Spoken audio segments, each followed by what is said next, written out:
क्या लोकतंत्र में सवाल पूछना अब जुर्म बन चुका है?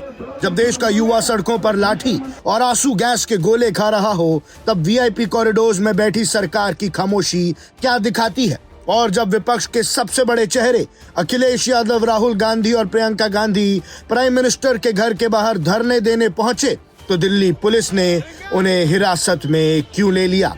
आज की ये कहानी सिर्फ एक पॉलिटिकल प्रोटेस्ट की नहीं है। ये कहानी है दिल्ली की उन सड़कों की जहां सत्ता के घमंड और युवाओं के आक्रोश के बीच एक ऐसी जंग छिड़ चुकी है जिसने पूरे देश के सियासी तापमान को आग के शोले में बदल दिया है। कहानी शुरू होती है नीट यूजी पेपर लीक और सीजेपी यानी कॉकरोच जनता पार्टी के उस सांसद चलो आंदोलन से, जहां हजारों छात्र अपने भविष्य की लड़ाई लड़ने जंतर मंतर पर इकट्ठा हुए थे। मांग सिर्फ इतनी थी कि देश के एजुकेशन मिनिस्टर इस्तीफा दे और छात्रों के साथ हुए धोखे को बंद किया जाए। लेकिन जंतर मंतर पर क्या हुआ?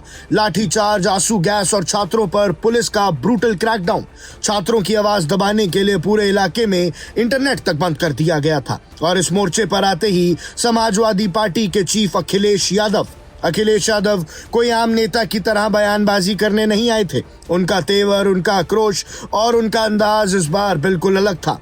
जब उन्होंने देखा कि आरएमएल हॉस्पिटल में छात्र जख्मी हालत में पड़े हैं, उनके सर फूट चुके हैं, तो अखिलेश यादव का गुस्सा सातवें आसमान पर पहुंच गया। अखिलेश यादव ने कैमरा के सामने आकर सीधा प्रश्न पूछा कि क्या यही है आपका सबका साथ सबका विकास? क्या यही है अमृतकाल, जहां देश के पढ़े लिखे बच्चों पर लाठियां बरसाई जा रही हैं, इलेक्ट्रिक शॉक्स दिए जा रहे हैं? उन्होंने सरकार के अहंकार पर सीधा प्रहार किया और कहा कि ये सरकार पब्लिक वेलफेयर से नहीं बल्कि अपने ईगो से चल रही है। लेकिन मामला सिर्फ बातों तक सीमित नहीं रहा। तनाव तब और ज्यादा बढ़ गया जब समाजवादी पार्टी और कांग्रेस के टॉप नेताओं ने सड़क पर उतरने का फैसला लिया। पार्लियामेंट के अंदर हंगामा और सड़क पर आक्रोश देखने को मिला। लेकिन उसके बाद इस वक्त की जो सबसे बड़ी खबर आ रही है कि अखिलेश यादव को डिटेन कर लिया गया है। अखिलेश यादव, राहुल गांधी और प्रियंका गांधी वाड्रा के साथ साथ प्राइम मिनिस्टर नरेंद्र मोदी के सरकारी आवास 7 लोक कल्याण मार्ग की तरफ जब वो निकल पड़े थे, अब वहां से इन तीनों नेताओं को पुलिस ने उठा लिया है, पुलिस ने डिटेन कर लिया है। सोचिए उस मंजर को, देश की सबसे सुरक्षित सड़क जहां बिना परमिशन के एक पत्ता भी नहीं हिलता, वहां विपक्ष के बड़े नेता सड़क पर बैठ गए थे। अखिलेश यादव ने वहां बैठकर साफ ऐलान किया कि जब तक छात्रों को इंसाफ नहीं मिलता, जब तक जवाबदाही तय नहीं होती, तब तक ये आवाज नहीं दबेगी।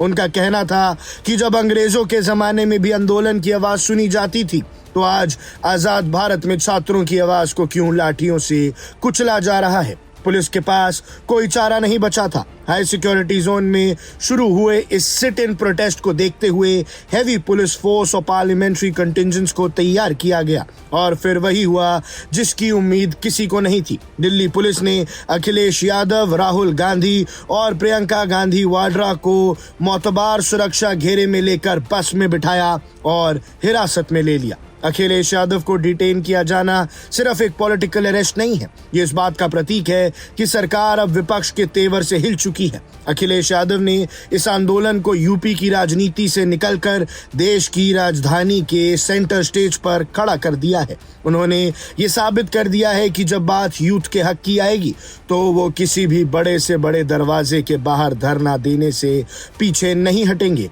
आज सवाल ये नहीं है कि कौन डिटेन हुआ है और कौन छूट गया। बड़ा सवाल ये है कि क्या विपक्ष की इस घेराबंदी और अखिलेश यादव के इस ड्रामेटिक आक्रोश के बाद सरकार अपनी चुप्पी तोड़ेगी? क्या छात्रों की मांग पूरी होगी या फिर राजधानी दिल्ली में ये सियासी घमासान और भी ज्यादा बड़ा हो जाएगा?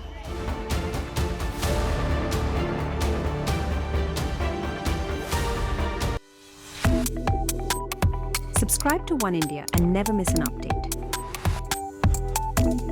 Download the One India app now.